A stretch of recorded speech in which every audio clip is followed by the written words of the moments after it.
ನಮಸ್ಕಾರ. ಇದೀಗ ತಾನೇ ಬಂದ ಮುಖ್ಯವಾದ ಮಾಹಿತಿಗಳು.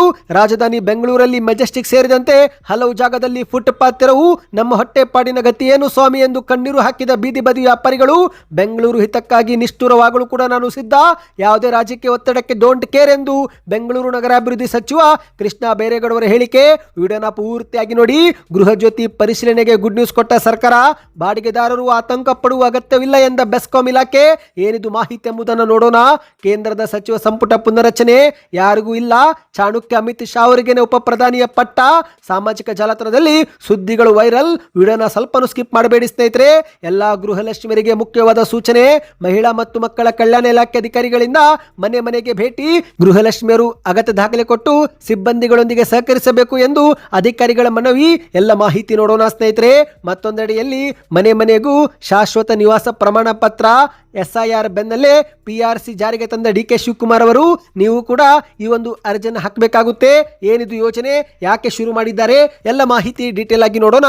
ಅದಕ್ಕೂ ಮೊದಲು ನೀವು ನಮ್ಮ ಚಾನಲ್ಗೆ ಮೊದಲು ಬಾರಿ ಭೇಟಿ ಕೊಡ್ತಾ ಇದ್ರೆ ದಯವಿಟ್ಟು ಸಬ್ಸ್ಕ್ರೈಬ್ ಆಗಿ, ಪಕ್ಕದಲ್ಲಿ ಕಾಣಿಸುವ ಗಂಟೆ ಕೂಡ ಒತ್ತಿದ್ರೆ ಕರ್ನಾಟಕದ ಮುಖ್ಯವಾದ ಸುದ್ದಿಗಳು ನಿಮಗೆ ಸಿಗುತ್ತವೆ. ದಯವಿಟ್ಟು ವಿಡಿಯೋಗೆ ಲೈಕ್ ಮಾಡ್ತಾ ವಿಡಿಯೋನ ಪೂರ್ತಿಯಾಗಿ ನೋಡಿ. ಬನ್ನಿ ಸ್ನೇಹಿತರೆ, ಎಲ್ಲ ಮಾಹಿತಿಗಳನ್ನು ಡೀಟೇಲ್ ಆಗಿ ನೋಡೋಣ.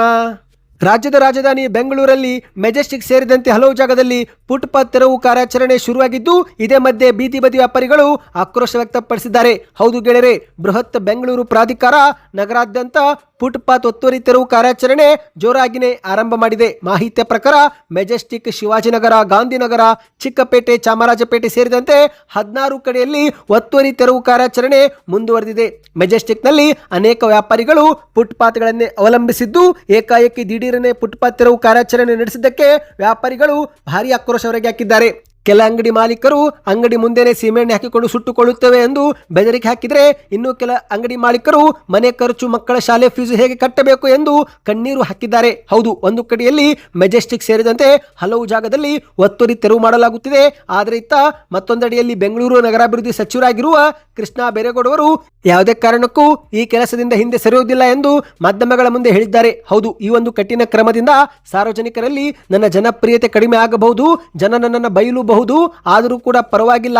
ಸಾರ್ವಜನಿಕರ ಹಿತದೃಷ್ಟಿಯಿಂದ, ಬೆಂಗಳೂರು ಸುಧಾರಣೆ ದೃಷ್ಟಿಯಿಂದ ಈ ಕೆಲಸ ನಾನು ಮಾಡಿಯೇ ಸಿದ್ಧ ಎಂದು ಕೃಷ್ಣ ಬೈರೇಗೌಡರು ತಮಗಿರುವ ದೃಢ ಸಂಕಲ್ಪವನ್ನ ವ್ಯಕ್ತಪಡಿಸಿದ್ದಾರೆ. ಹೌದು, ಈಗಾಗಲೇ ಬೆಂಗಳೂರಲ್ಲಿ ಹಾಳಾಗಿರುವ, ಕಿತ್ತು ಹೋಗಿರುವ ಪಾದಚಾರಿ ಫುಟ್ಪಾತ್ ಮಾರ್ಗವನ್ನು ಸುಗಮಗೊಳಿಸಲು ಮತ್ತು ಸರಿಪಡಿಸಲು ರಾಜ್ಯ ಸರ್ಕಾರ 70 ಕೋಟಿ ರೂಪಾಯಿಗಳ ವಿಶೇಷ ಅನುದಾನವನ್ನು ಬಿಡುಗಡೆ ಮಾಡುತ್ತಿದೆ. ಸುಮಾರು ಈ ಒಂದು ಹಣವನ್ನು 2,000 ಕಿಲೋಮೀಟರ್ ರಸ್ತೆಗಳ ಫುಟ್ಪಾತ್ ಅಭಿವೃದ್ಧಿಗೆ ಸಂಪೂರ್ಣವಾಗಿ ಬಳಸಿಕೊಳ್ಳಲಾಗುವುದು ಎಂದು ಹೇಳಲಾಗಿದೆ. ಅಂದ ಹಾಗೆ ಸ್ನೇಹಿತರೆ, ಕೇವಲ ಫುಟ್ಪಾತ್ ತೆರವು ಮಾತ್ರವಲ್ಲ, ಫುಟ್ಪಾತ್ ಮೇಲೆ ಅಂಗಡಿ ಇಟ್ಟವರ, ಇತರೆ ಜಾಹೀರಾತು ಫಲಕಗಳನ್ನು ಹಾಕಿದವರ ವಿರುದ್ಧವೂ ಕೂಡ ಕಠಿಣ ಕ್ರಮ ತೆಗೆದುಕೊಳ್ಳಲಾಗುತ್ತಿದೆ. ಇನ್ನು ಕೆಲವು ಜಾಗದಲ್ಲಿ ಪಾದಚಾರಿ ಫುಟ್ಪಾತ್ ಮಾರ್ಗಗಳನ್ನ ಪಾರ್ಕಿಂಗ್ ಜಾಗವನ್ನಾಗಿ ಮಾಡಿಕೊಂಡಿದ್ದು, ಅಂತವರ ವಿರುದ್ಧ ಕಾನೂನು ಕ್ರಮ ಜರುಗಿಸಲಾಗುವುದು ಎಂದು ಕೃಷ್ಣ ಬೈರೇಗೌಡರು ಹೇಳಿದ್ದಾರೆ.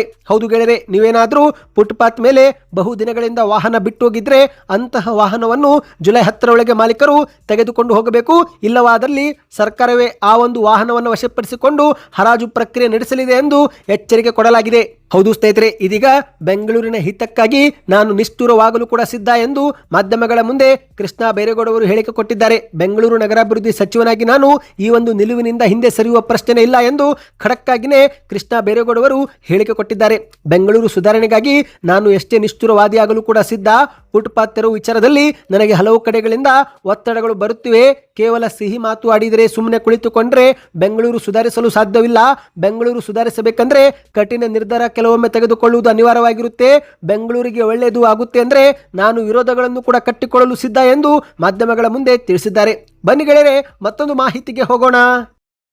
ರಾಜ್ಯದ ಗೃಹ ಜ್ಯೋತಿ ಯೋಜನೆ ಫಲಾನುಭವಿಗಳಿಗೆ ಬೆಸ್ಕಾಂ ಇಲಾಖೆ ಅಧಿಕಾರಿಗಳು ಗುಡ್ ನ್ಯೂಸ್ ಕೊಟ್ಟಿದ್ದಾರೆ. ಬಾಡಿಗೆದಾರರು ಆತಂಕ ಪಡುವ ಅಗತ್ಯವಿಲ್ಲ ಎಂದು ಬೆಸ್ಕಾಂ ಇಲಾಖೆ ಸ್ಪಷ್ಟಪಡಿಸಿದೆ. ಹೌದು, ಗೃಹಲಕ್ಷ್ಮಿ ಬೆನ್ನಲ್ಲೇ ಗೃಹ ಜ್ಯೋತಿ ಯೋಜನೆ ಫಲಾನುಭವಿಗಳ ಪಟ್ಟಿಯನ್ನು ಕೂಡ ಪರಿಶೀಲನೆ ಮಾಡಲಾಗುತ್ತಿದ್ದು, ಈ ಒಂದು ಪರಿಶೀಲನಾ ಪ್ರಕ್ರಿಯೆ ಜುಲೈ 1ರಿಂದಲೇ ರಾಜ್ಯಾದ್ಯಂತ ಆರಂಭವಾಗಿದೆ. ಈ ಸಮಯದಲ್ಲಿ ಬಾಡಿಗೆದಾರರು ತಮ್ಮ ಆಧಾರ್ ಕಾರ್ಡ್ ನವೀಕರಣ ಕುರಿತಂತೆ ಯಾವುದೇ ಗೊಂದಲ ಅಥವಾ ಆತಂಕ ಪಡಬೇಕಾಗಿಲ್ಲ ಎಂದು ಬೆಂಗಳೂರು ವಿದ್ಯುತ್ ಸರಬರಾಜು ಕಂಪನಿ ಅಂದ್ರೆ ಬೆಸ್ಕಾಂ ಇಲಾಖೆ ಪತ್ರಿಕಾ ಪ್ರಕಟಣೆ ಮೂಲಕ ಸ್ಪಷ್ಟಪಡಿಸಿದೆ. ಹೌದು, ಮನೆ ಮನೆ ಸಮೀಕ್ಷೆ ನಡೆಸಲಿರುವ ಬೆಸ್ಕಾಂ ಮೀಟರ್ ರೀಡರ್ ಹಾಗೂ ಸಿಬ್ಬಂದಿಗಳು ಹಳೆಯ ಬಾಡಿಗೆದಾರರ ಆಧಾರ ಮಾಹಿತಿಯನ್ನು ತೆಗೆದುಹಾಕಿ ಪ್ರಸ್ತುತ ವಾಸವಿರುವ ಬಾಡಿಗೆದಾರರ ಆಧಾರ ಸಂಖ್ಯೆಯನ್ನು ಸ್ಥಳದಲ್ಲಿ ಅಪ್ಡೇಟ್ ಮಾಡಿ ಗೃಹ ಜ್ಯೋತಿಗೆ ಲಿಂಕ್ ಮಾಡಲಿದ್ದಾರೆ.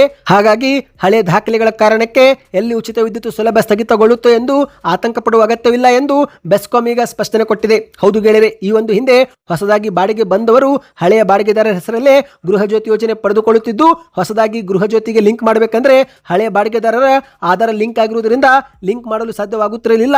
ಹಾಗಾಗಿ ಈಗ ಇದನ್ನು ಸ್ವತಃ ಬೆಸ್ಕಾಂ ಇಲಾಖೆ ಅಧಿಕಾರಿಗಳೇ ಮನೆ ಬಾಗಿಲಲ್ಲಿ ಸರಿಪಡಿಸಲಿದ್ದಾರೆ. ಹೌದು, ಆಧಾರ್ ಕಾರ್ಡ್ ಮಾಹಿತಿಯನ್ನು ಬದಲಾಯಿಸಲು ಬಾಡಿಗೆದಾರರು ಯಾವುದೇ ಕಚೇರಿಗೆ ಅಲಿಯುವ ಅಗತ್ಯವಿಲ್ಲ. ಬೆಸ್ಕಾಂ ಸಿಬ್ಬಂದಿಗಳೇ ಮನೆ ಬಾಗಿಲಿಗೆ ಬಂದಾಗ ಸಮೀಕ್ಷೆ ಸಮಯದಲ್ಲಿ ಹೊಸದಾಗಿ ಬಾಡಿಗೆದಾರರ ಆಧಾರ್ ಕಾರ್ಡ್ ಅನ್ನು ಲಿಂಕ್ ಮಾಡಲಿದ್ದಾರೆ. ಆದರೆ ಆ ಸಮಯದಲ್ಲಿ ನೀವು ಆಧಾರ್ ಕಾರ್ಡ್ ಮತ್ತು ಬಾಡಿಗೆ ಕರಾರು ಪತ್ರ ನೀಡಿದರೆ ಸಾಕು, ಆ ಒಂದು ಮಾಹಿತಿ ದೃಢೀಕರಿಸುವ ಮೂಲಕ ಈ ಒಂದು ಲಿಂಕ್ ಅನ್ನ ಮಾಡಲಿದ್ದಾರೆ ಸ್ನೇಹಿತರೆ. ಹಾಗಾಗಿ ಹೊಸದಾಗಿ ಬಂದಿರುವ ಬಾಡಿಗೆದಾರರು ಈಗ ಆತಂಕ ಪಡುವ ಅಗತ್ಯವಿಲ್ಲ ಎಂದು ಹೇಳಲಾಗ್ತಾ ಇದೆ. ನಿಮಗೂ ಕೂಡ ಗೃಹ ಜ್ಯೋತಿ ಯೋಜನೆಯ ಲಾಭ ಸಿಗ್ತಾ ಇದೆಯಾ? ನಿಮಗೆ ಉಚಿತ ವಿದ್ಯುತ್ ಸೌಲಭ್ಯ ಸಿಗ್ತಾ ಇದೆಯಾ? ಕಮೆಂಟ್ ಮಾಡಿ ತಿಳಿಸಿ ಸ್ನೇಹಿತರೆ. ಬನ್ನಿ ಮತ್ತೊಂದು ಮಾಹಿತಿಗೆ ಹೋಗೋಣ. ಕೇಂದ್ರದ ಸಚಿವ ಸಂಪುಟ ಪುನರಚನೆಗೆ ಕೌಂಟ್ ಡೌನ್ ಶುರುವಾಗಿದೆ. ಹೌದು, ಉತ್ತರ ಪ್ರದೇಶ ಮತ್ತು ಪಂಜಾಬ್ ಸೇರಿದಂತೆ ಹಲವು ರಾಜ್ಯಗಳ ವಿಧಾನಸಭಾ ಚುನಾವಣೆ ಸಮೀಪವಾಗುತ್ತಿರುವ ಬೆನ್ನಲ್ಲೇ ಕೇಂದ್ರ ಸರ್ಕಾರದಲ್ಲಿ ಭಾರಿ ಸಚಿವ ಸಂಪುಟ ಬದಲಾವಣೆಯ ಮುಹೂರ್ತ ಫಿಕ್ಸ್ ಆಗಿದೆ.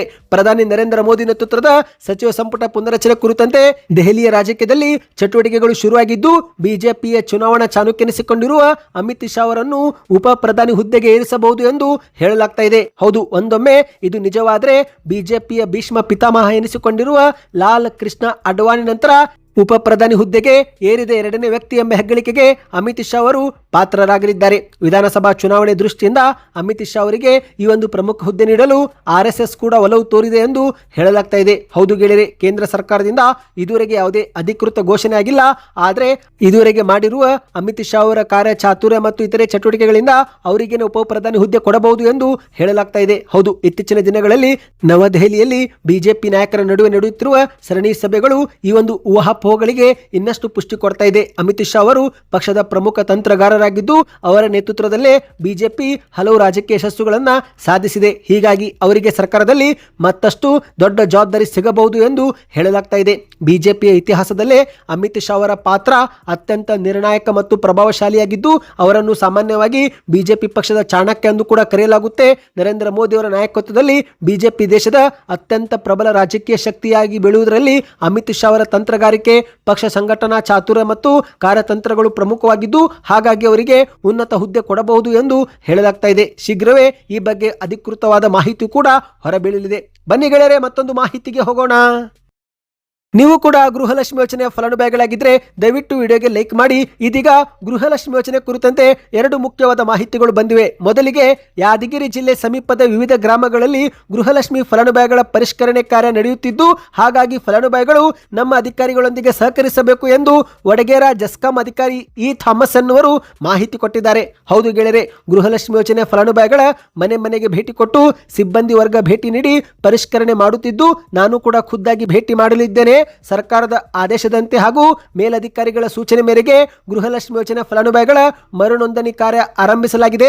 ಹಾಗಾಗಿ ಫಲಾನುಭವಿಗಳು ಈ ಒಂದು ಮರು ಪರಿಷ್ಕರಣೆಯಲ್ಲಿ ಭಾಗವಹಿಸಿ ಮತ್ತೊಮ್ಮೆ ಅರ್ಹರಾಗಬೇಕು ಎಂದು ಹೇಳಿಕೆ ಕೊಟ್ಟಿದ್ದಾರೆ. ಅಂದ್ರೆ ಸ್ನೇಹಿತರೆ, ಕೇವಲ ಇದು ಯಾದಗಿರಿ ಮಾತ್ರವಲ್ಲ, ಎಲ್ಲಾ ಜಿಲ್ಲೆ ಫಲಾನುಭವಿಗಳು ಮತ್ತೊಮ್ಮೆ ಅರ್ಜಿ ಹಾಕಬೇಕಾಗಿದೆ. ಇತ್ತೀಚೆಗಷ್ಟೇ ಮುಖ್ಯಮಂತ್ರಿ ಡಿ.ಕೆ. ಶಿವಕುಮಾರ್ ಅವರು 2-3 ದಿನಗಳಲ್ಲಿ ಅರ್ಜಿ ಪ್ರಕ್ರಿಯೆ ಶುರುವಾಗುತ್ತೆ ಎಂಬ ಸುಳಿವು ಕೂಡ ಕೊಟ್ಟಿದ್ದು, ಇದುವರೆಗೆ ಅಧಿಕೃತವಾದ ಆದೇಶ ಹೊರಬಿದ್ದಿಲ್ಲ ಸ್ನೇಹಿತರೆ. ಆದರೆ ಶೀಘ್ರದಲ್ಲೇ ಅಂಗನವಾಡಿ ಆಶಾ ಕಾರ್ಯಕರ್ತೆಯರು, ಸಹಾಯಕರು ಮನೆ ಬಾಗಿಲಿಗೆ ಬಂದು ಕೂಡ ಮರು ಅರ್ಜಿ ಹಾಕಲು ನಿಮಗೆ ಸಹಾಯ ಮಾಡಲಿದ್ದಾರೆ. ಆದರೆ ಸ್ನೇಹಿತರೆ, ನೋಡಿಕೊಂಡು ಮಾಡಿ. ಯಾಕಂದ್ರೆ ಇತ್ತೀಚಿನ ದಿನಗಳಲ್ಲಿ ಸಿಬ್ಬಂದಿ ಹೆಸರಲ್ಲಿ ಬೇರೆಯವರು ಕೂಡ ಬಂದು ಖಾತೆಗಳನ್ನು ಗುಳು ಮಾಡುತ್ತಿದ್ದು, ಹಾಗಾಗಿ ನಿಮಗೆ ಬರುವಂತ OTP ಅನ್ನು ಮೊದಲು ನೋಡಿ, ಅದು ಗೃಹಲಕ್ಷ್ಮಿ ಯೋಜನೆಗೆ ಸಂಬಂಧಪಟ್ಟಿದ್ದ ಹೌದಲ್ವಾ ನೋಡಿ. ಯಾಕಂದ್ರೆ ಬ್ಯಾಂಕಿನಿಂದ ಬರುವಂತ OTP ನಿಮ್ಮ ಹಣ ಖಾತೆ ಖಾಲಿ ಮಾಡುವ ಸಾಧ್ಯತೆ ಇರುತ್ತೆ. ಹಾಗಾಗಿ ನೋಡಿಕೊಂಡು ಇದರಲ್ಲಿ ನೀವು ಭಾಗವಹಿಸಿ ಸ್ನೇಹಿತರೆ. ಮತ್ತೀಗ ಗೃಹಲಕ್ಷ್ಮಿ ಯೋಜನೆ ಕುರಿತಂತೆ ಮತ್ತೊಂದು ಶಾಕಿಂಗ್ ಮಾಹಿತಿ ಬಂದಿದೆ. ಚಾಮರಾಜನಗರದಲ್ಲಿ 475 ಗೃಹಲಕ್ಷ್ಮಿಯರನ್ನ ಹೊರಗಿಡಲಾಗಿದೆ ಅಂತೆ. ಹೌದು, ಗೃಹಲಕ್ಷ್ಮಿ ಯೋಜನೆಗೆ ಒಂದು ಪ್ರಮುಖ ನಿಯಮವಿದೆ. ಅದೇನೆಂದ್ರೆ ಆದಾಯ ತೆರಿಗೆ ಮತ್ತು GST ಕಟ್ಟುತ್ತಿರಬಾರದು. ಆದ್ರೆ ಇಲ್ಲಿ ಚಾಮರಾಜನಗರದಲ್ಲಿ ಆದಾಯ ತೆರಿಗೆ GST ಏನು ಎಂದ್ರೆ ಗೊತ್ತಿಲ್ಲ.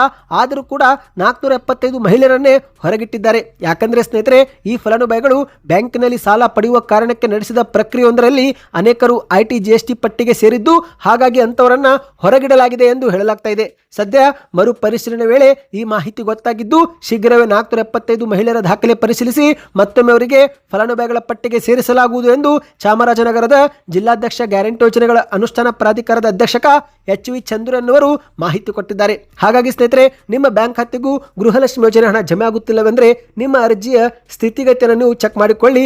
ಈ ಮೂಲಕ ನಿಮಗೆ ಯಾಕೆ ಹಣ ಜಮೆ ಆಗುತ್ತಿಲ್ಲ ಎಂಬ ಒಂದು ಮಾಹಿತಿ ಗೊತ್ತಾಗುತ್ತೆ. ಅದನ್ನು ನೀವು ಸರಿಪಡಿಸಿಕೊಳ್ಳಬಹುದು. ಬನ್ನಿ ಗೆಳೆಯರೆ, ಕೊನೆಯ ಮಾಹಿತಿಗೆ ಹೋಗೋಣ. ಇದೀಗ ಕೇಂದ್ರ ಸರ್ಕಾರದ ಆದೇಶದಂತೆ SIR ಪ್ರಕ್ರಿಯೆ ರಾಜ್ಯಾದ್ಯಂತ ಆರಂಭವಾಗಿದ್ದು, BLO ಅಧಿಕಾರಿಗಳು ಮನೆ ಮನೆಗೆ ಭೇಟಿ ಕೊಟ್ಟು ಅಥವಾ ಇತರೆ ಒಂದು ಕಚೇರಿಯಲ್ಲಿ ಈ ಒಂದು ಫಾರ್ಮ್ಗಳನ್ನು ಕೊಡ್ತಿದ್ದಾರೆ. ಅದನ್ನು ನೀವು ಭರ್ತಿ ಮಾಡಿ ವಾಪಸ್ ಅವರಿಗೆ ಕೊಡಬೇಕು.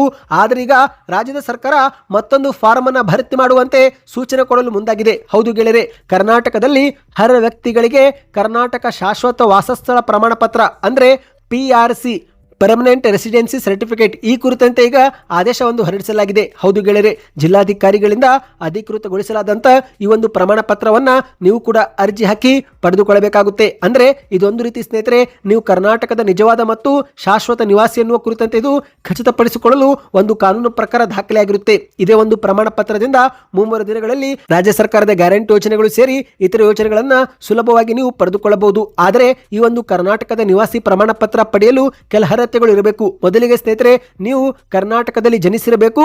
ಅರ್ಜಿದಾರರ ತಂದೆ ಅಥವಾ ತಾಯಿ ಕಾನೂನುಬದ್ಧ ಪಾಲಕರು ಕರ್ನಾಟಕ ರಾಜ್ಯದಲ್ಲಿ ಸತತವಾಗಿ ಕನಿಷ್ಠ 10 ವರ್ಷ ವಾಸವಾಗಿರಬೇಕು. ಆಗ ಮಾತ್ರ ನೀವು ಈ ಒಂದು ಯೋಜನೆಗೆ ಅರ್ಜಿ ಹಾಕಬಹುದು. ಮತ್ತು ಅರ್ಜಿ ಹಾಕುವಾಗ ನಿಮ್ಮ ಹೆಸರು ಮತದಾರರ ಪಟ್ಟಿಯಲ್ಲಿರಬೇಕು.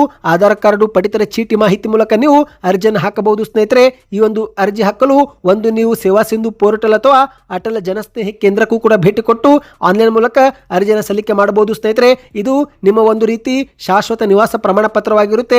ಅಂದರೆ ನೀವು ಕರ್ನಾಟಕದವರು ಎಂಬ ಒಂದು ಖಚಿತಪಡಿಸಿಕೊಳ್ಳುವ ಬಗ್ಗೆ ಇದೊಂದು ರೀತಿ ಪ್ರಮಾಣ ಪತ್ರ ಸರ್ಕಾರ ಈಗ ಪ್ರತಿಯೊಬ್ಬರಿಗೆ ಕೊಡ್ತಾ ಇದೆ. ಸ್ನೇಹಿತರೆ, ಈ ಬಗ್ಗೆ 3 ದಿನಗಳಲ್ಲಿ ಇನ್ನಷ್ಟು ಮಾಹಿತಿ ನಾವು ತಂದು ಕೊಡುತ್ತೇವೆ. ಈ ಎಲ್ಲ ಮಾಹಿತಿಗಳು ಇಷ್ಟವಾಗಿದ್ದರೆ ಚಾನಲ್ಗೆ ಸಬ್ಸ್ಕ್ರೈಬ್ ಮಾಡಿಕೊಳ್ಳಿ. ವಿಡಿಯೋಗೆ ದಯವಿಟ್ಟು ಲೈಕ್ ಮಾಡಿ, ನಿಮ್ಮ ಅನಿಸಿಕೆಗಳನ್ನು ಕಮೆಂಟ್ ಮಾಡಿ.